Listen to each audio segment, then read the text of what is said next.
Today, I'm gonna show you guys how to rig a camera inside of a car using the Rigwheels Magtight kit. Now, for those of you who have experience in rigging vehicles, you're definitely used to using suction cup mounts to do your rigging. However, with the Magtight kit, we're not gonna be using suction cups, we're gonna be using the magnets. Now, the magnets with this kit are extremely strong and very durable, and if you get these things stuck together, you're gonna be in for quite some time.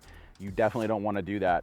But what you do wanna do is first prep your windshield surface to make sure it is free of any debris. And the reason for that is because we're gonna be putting a magnet on the outside and inside to create a secure and stable bond for the rig. And the way I'm gonna prep the windshield is by using a detail spray or an automotive glass cleaner. And I always keep a bottle of detail spray on me when it comes to filming vehicles, because you wanna make sure that the surface is clean wherever you're mounting something to. And you also wanna make sure that the car itself is clean and free of debris. And you wanna make sure that you're using a proper automotive product. You don't wanna use Windex or God knows what else, because you wanna make sure that you're using something that's not harsh and will damage the paint. So in this case, I'm just using a detail spray, and I'm gonna spray it away from the vehicle so I don't get overspray, and simply a microfiber cloth, and I'm just gonna prep the windshield by cleaning it. Just quick strokes. You guys are gonna definitely So now the windshield is clean, and I'm gonna do the same thing on the inside, just in case. And I know exactly where I'm gonna mount it, so I'm just gonna clean that area. I'm gonna buff it off, and now we're prepped. So I'm gonna put a link to this detail spray in the description below so you guys can pick it up. But you can pick up just about any detail spray at an automotive parts store, Target or Walmart. But I do recommend this particular one, which I'll put down in the description. And so now we're ready to start rigging out the camera. So like I said, we're gonna start building out the camera package here and preparing it to be rigged. And I'm using the Zcam E2S6 like I mentioned before. And this is everything I'm going to need to build the camera package. It's pretty straightforward and simple. It's just the camera, a battery, the antenna for the wireless control, my lens, a CPL filter, my media card, and a cold shoe mount. And I'm gonna explain why we need the cold shoe mount in a moment. Once you see the rig start to be built, you'll understand. And I wanna point out that this is not going to be the lightest weight setup. It is a fairly heavy lens for what it is. And the camera itself is not exactly a featherweight. So it comes in about, I think about 3.5 pounds, and the lens about 2.5 pounds, and then we have a battery, and it all starts to add up. So we're keeping things fairly minimal and lightweight. What I'm gonna do is start off by attaching the cold shoe mount, and this is from Small Rig, this cold shoe mount.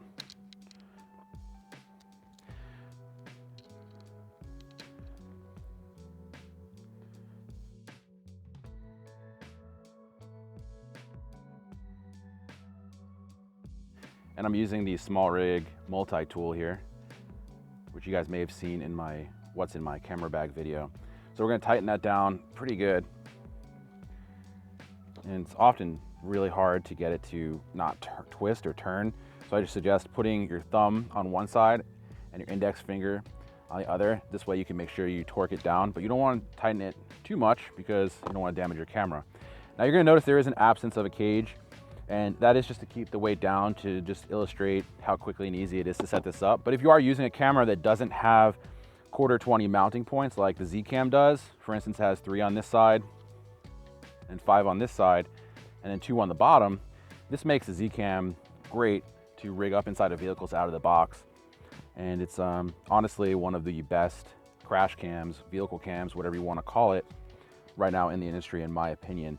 You could also use something like the red Komodo. That fits perfectly. And there are all sorts of DSLRs that you could use that will fit nicely. One very important thing to note is that you want to use a camera that does not have internal image stabilization or in-body image stabilization, IBIS, whatever you want to call it, because that will cause micro vibrations in your footage. So example, something like a Panasonic GH5 that has IBIS, you would not want to use that. You'd want to use something like a GH5S or the GH4 for that matter. Those do not have IBIS, and that won't, cause any vibration. We're also going to use a lens that does not have OIS, so there is no optical image stabilization. So now we've got the cold shoe mounted. I'm gonna put our media card in, which there's already one in there, so we're good. Put this off to the side. And I'm gonna attach my antenna. Very simple. And I'm gonna show you why we have the antenna soon. The antenna is excellent. Mount the battery. And then I will mount my lens.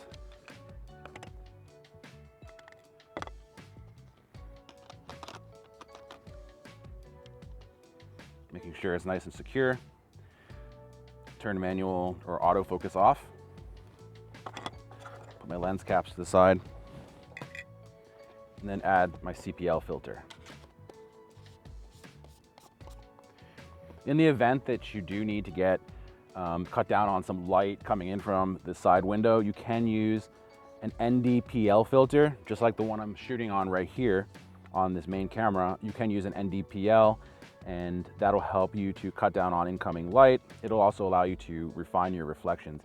But in this case, I'm just gonna use a CPL, and now the camera package is built out, so we're gonna start rigging it now. Now, before I start building out the rig, I wanna talk about a couple of important distinctions between using a suction cup and the magnet kit. Now, as you guys know, the suction cups are the tried and true method of rigging, and they're great. I use them all the time, like this one here from 9 Solutions. But the downside of using suction cups is, as some of you may know, they do lose suction over time. And as you pump, you gain suction. But as you see this red line pop up, that means it's time to repump the suction cup. Now, if you're shooting a very long take for a television show or anything where you're not going to be inside the vehicle to tend to the rig, what you're going to have to do is have your talent pull over, and you're going to have to redo the suction. And oftentimes that's not available, and you can't expect the person you're filming to take care of it. So the last thing you want to do is have it fall off. So what the magnets do is it provides you the opportunity of not having to pull over and mine to the rig. So in a sense, it decreases your production time, it decreases setup, and overall it keeps things moving pretty smoothly. So we're using the magnets, and this one here is a 3-inch magnet, and it's rubber coated, so it's safe on paint, it's safe on glass, and it's very, very durable. And you can see this one here has a 1/4-20 screw post, and the way we set this up is we attach it to a grip head. And this is a really nice mini grip head, and it's from Rigwheels. It's part of the kit, but they do sell it separately. So if you need this for other rigging setups, you can pick it up yourself. Now, what's great about this grip head is it has this arm, which you could pull up, turn, pull up, turn. So if you are in tight spaces, this allows you to have some flexibility, and it's long enough to where you can get some leverage and tighten it down. So the next step of setting up the rig is we're going to attach this post. And this post has a little cold shoe mount built into it. It also has a safety screw on the end. So this safety screw prevents it from sliding out of the grip head. Now, you could mount this to either a DSLR with a hot shoe, or you can mount it to a cold shoe mount, which we attached to the camera, or if the cage has it built in. So we're going to loosen this up and then attach the post, lock it down. And there is a little safety click inside of there, so you know that you're lined up properly. And we're gonna tighten this down pretty good. And then we're going to mount the magnet to the grip head. And the way we do that is by loosening this, and I wanna turn it like so, and then screw in the magnet. So as you can see here, we're just screwing in the magnet. So you're gonna see it gets very, very close to the grip head there. What I would like is if it had a slightly larger screw post so we can get it off of the magnet. This way you wouldn't have to worry about this so much, but overall, the grip head allows us to, again, pull out the handle, turn and tighten. So next up, we're going to start attaching it to the camera. So now we have our camera package built out and we have the first part of the rig built. We're going to set down some protection. I'm just using a towel here, a microfiber towel, and this prevents us from scratching up the dashboard if for any reason the rig falls while we're mounting it up. And then we're going to take the first part of the rig, the top magnet, and we're going to attach it to the cold shoe mount of the camera package. And again, if you are using a DSLR, you're gonna have your hot shoe mount already. So we're going to loosen up the grip head and get it so that we can angle it if needed, and we can turn it. And then we're going to mock up the camera position. Now you're gonna notice that I'm staying away from the corner here, and the reason for that is that I wanna have some space to mount the other magnet as well as any other accessories if needed. And we are shooting on a pretty wide angle lens, so I don't need that extra space. So I'm gonna mock up my shot. I'm gonna go higher here. And then I'm going to tighten it down and just get a general, positioning for the camera. And then I'm going to add the exterior magnet. Now there is an important distinction between the interior and exterior magnet, and I'm gonna go over that shortly. But what I'm doing here is simply putting my hand outside, lining up the magnet, and then getting a secure mount. So now that our first magnet is rigged up, what we're gonna do is we're gonna frame our shot, and we're gonna do so using the Zcam control app. Now, if you have a camera that does not have a control app, you're going to need to add an HDMI cable to a wireless transmitter or directly to a monitor. This way, when you are setting up your shot, you know what you're looking at. Or if you have a flip out screen, that'll work too. So in this case, we are going to use the Zcam control app, which is very easy to connect to, and simply see exactly what we are filming. And this allows me to fine tune the rig. And I'm just gonna put it off to the side here. So I see that I'm a little too far towards the back of the car. So we're going to loosen up the grip head, turn it slightly, see what we're shooting, and then lock it down. And then I've got my focal length. I could pull focus here, all by monitoring on the app. So now that we have our camera position locked in, we're gonna set up the second magnet, and we're going to do so by using the supplied friction arm. And this is a pretty large friction arm, which is excellent because if you have to reach long distances, it's excellent, it's perfect. So in this case, the Zcam has multiple 1/4-20s on the bottom, and that's what we're gonna use. And I've set this camera up enough to know that the best way to rig it is via the bottom. And we're going to simply attach this spigot female to female adapter. It's 1/4-20, and you simply attach it to the end of the friction arm. And then you attach the other interior magnet with the 1/4-20 post to the magnet or to the friction arm. And again, making sure everything is secure and tight. So then we're going to add the friction arm to the bottom of the camera.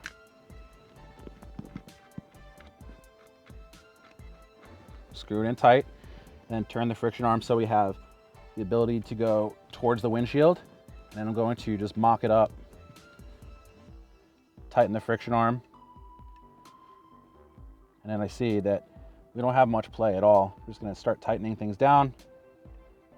Make sure the friction arm's tight. I'm gonna hold it in place, right?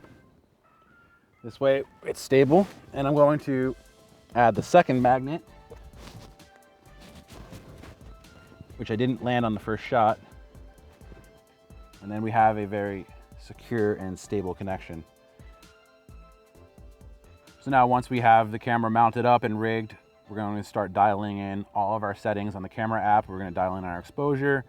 We're gonna dial in our ISO, and then make some adjustments to the CPL filter as needed. And then we've got a great shot set up and ready to go, and it's secure and stable. Now, in the event that you want to add some additional support to the camera rig, you could use a suction cup, or you can use additional magnets like we have here. But for the sake of showing you guys how we can use a suction cup, just to show you guys another technique, we're going to use this 9-solution suction cup, which has multiple 1/4-20s here on the top, as well as rods. This is a really, really good suction cup if you are looking to do some rigging. And then we're gonna use a small Manfrotto friction arm. This is a 244 micro. These things are excellent. I mean, I've got a few of these and they are just very heavy duty. And we're gonna simply attach it to the suction cup. And then the other side to the camera. I've got a female to female on here just from another job. And I'm going to attach it to the middle port here on the side of the camera. And again, if you have a cage on the camera, you can have all sorts of additional mounting solutions. So now that we've got it rigged up, we're going to start pumping the suction cup. And we're going to do so until the red line on the pump goes away, and then we're going to tighten it down. As you can see here, we have a rock solid mount. Like, this thing is not budging at all. And for those of you who are wondering if there's going to be any vibrations in the shot, that is absolutely not going to happen, because this thing is just rigged up really securely. Now, as you guys can see, the exterior magnets are very different from the interior magnets. And the important distinction here is that the exterior magnets are smooth and curved. And what this feature does is it allows you to use windshield wipers without the magnets obstructing the movement of the wipers. So this way, if it is raining, you don't have to worry about your windshield wipers not working. So now we have an extremely secure mount. This thing is not going anywhere. We've got our magnets from the Magtight kit, and we've got some additional support using this 9-solution suction cup and a Manfrotto friction arm. And you can use any friction arm you want. I just suggest going with something that's at least pretty decent quality. You don't want it falling apart on you. And again, using some nice high quality suction cups is important. So now we are rigged up, ready to go, and we're gonna do some test shots. So there you have it, guys. Now you know exactly how to quickly and safely rig up a camera inside of a car using a couple of simple tools. If you guys have any questions on how to do this, please drop a comment below and I'll do my best to get back to you. If you'd like to purchase any of the products in this video, go down in the description below and click on the affiliate links. That provides a small commission to me at no extra cost to you, and it is much appreciated. If you learned something from this video and you found some value in it, please give it a thumbs up and share it on social media so you could help this channel grow. Also, if you're new to the channel, please consider subscribing so you don't miss out on any of my future videos. Until next time, take care.